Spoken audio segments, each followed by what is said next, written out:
আমরা শুধু দর্শক খারাপ করেছিলাম।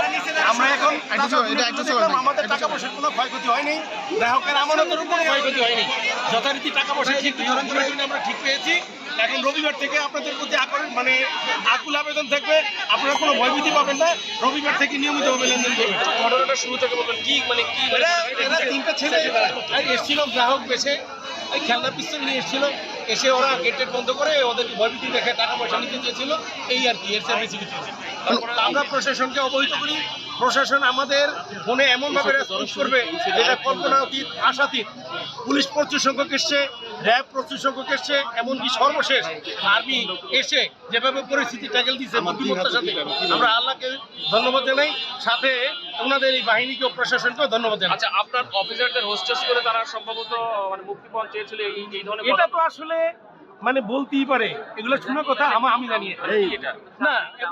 এই যে দেখেন না, আমার এখানে যে পরিমাণ টাকা ছিল সেইটার তুলনায় তো 15 লাখ টাকা কিছুই না। 15 লাখ টাকা, তাহলে 15 লাখ টাকা কেন তারা জিম্মি যাবে? এটা আসলে ওরকম কিছু না। যেমন আমি যখন ওদেরকে বলেছিলাম তখন ওরা বলেছিল আমরা 15 লাখ টাকা নিয়ে একদিন যেতে চাই। ফোনে কথা বলছিলেন? ফোনে আমাদের ওই অফিসারদের সকল ফোন সুইচ করে নিয়ে একটা ফোন শুধু সচল রেখেছিল, যেটা ওদের হাতে ছিল। ফোন দিলেই ওরা ধরতো আর কি, যেটা দিয়ে পরবর্তীতে প্রশাসন ওনাদের সাথে যোগাযোগ রক্ষা করে। আপনার সহকর্মীদের অবস্থা কি? সবাই ভালো আছে। তাদের কি কারোর কোনো ইনজুরি? না, সবাই ভালো আছে। তাদের মুভমেন্টটা কি ছিল ওখানে আসার পরে? তারা কি ছিল?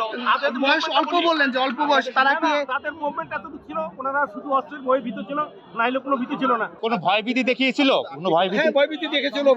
অফিসারের মাথায় ওই পিস্তল ধরিয়েছিল। আচ্ছা, হ্যাঁ, কারণ ওরা সংখ্যায় 3 জন ছিল তো, হ্যাঁ। এবং ওদের আকার আকৃতি খুব স্বাস্থ্যবান ছিল না। আচ্ছা। তো আমার এখানে যে একজন ফেয়ার গার্ড ছিল বললো যে স্যার যদি অস্ত্রটা না থাকতো 3টাকে আমি কুপকাত করতে পারতাম। আপনার নাম পদবিটা বলেন? বয়স ওদের 22 থেকে 25 এরকম হবে, 18-22। না, ক্ষয়ক্ষতি হয়নি। ওদেরকে যখন আটকে ফেললেন গেটে, এরপরে তো ওদের কাছে মেসেজ গেছে, এরপরে ওরা কি এগ্রেসিভ হয়েছিল নাকি? না, ওরা আর্মি দেখার পর একটু ভয় পেয়েছে, এর আগে কোনো ভয় পায়নি। আমাদের কর্মকর্তা ছিল ওখানে 7 জন অফিসার, 1 জন পিয়ন আর 2 জন ফেয়ার গার্ড, আর গ্রাহক ছিল 6 জন। আপনাদের পরিবার থেকে কেউ আসলে আতঙ্কিত ফোন দিয়েছিল কিনা বা যোগাযোগ করার চেষ্টা করেছিল?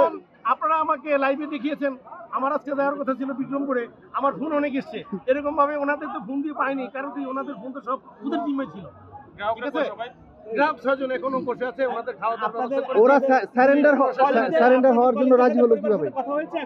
এখন কথা হয়েছে, হ্যাঁ, ওদেরকে বিদায় করার পরে সবার সাথে কথা হয়েছে, সবাই সেফ। ওদেরকে সারেন্ডার করতে রাজি করলেন কিভাবে আপনারা? এটা প্রশাসন রাজি করেছে, আমরা করিনি।